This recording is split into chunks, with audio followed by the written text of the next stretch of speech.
What you'll need to make your pocket: good sharp pencil, some thread and a needle, a ruler, and 2 pieces of the blank journal paper. This is just cardstock. Be quiet, Mr. Henschel. We're going to need to make one of these smaller than the other. You can cut any kind of design you want.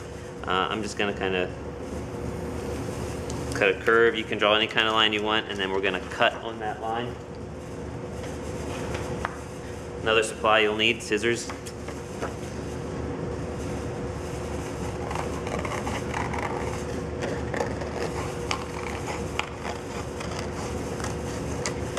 Okay.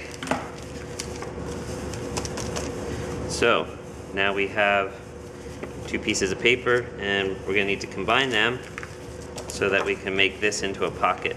So I just think it's a little more neat. Makes it a little easier too if we just make nice even increments for your stitches, and we'll go over that in a moment. So right now I'm just going to mark every 1/2 inch.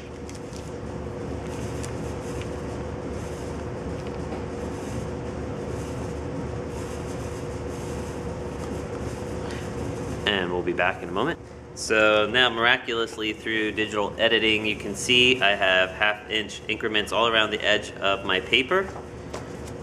And that's where I'm going to run my stitches. Before I start stitching, you need to thread your needle. Da-da-da-da, already did it. And tie a knot on the end. Tie a knot, just loop it around your fingers, roll it off the end, kind of makes a noose. Grab the end of that noose and pull. There, I have a nice knot. If you want, you can trim off the excess. And to start, I'm just going to pick a side. I'm going to start on this side, and I'm going to hold on a sec. It's actually an awl.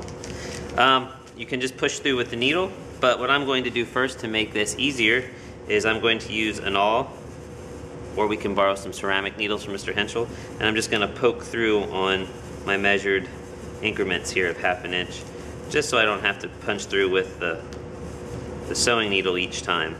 But if you have a sharp enough needle, that'll work too. So I've gone along with the awl or the needle, the ceramics needle, and just put a hole where I measured. So now I can easily stitch these 2 together. The stitching just adds kind of a nice touch. If you want, you could just glue them and make it easier if you want to, but remember how this looks is part of it. So the stitching adds just a nice element. Right, Mr. Henschel? I'm keeping Mr. Henschel in stitches. Lame joke. I'll edit that out.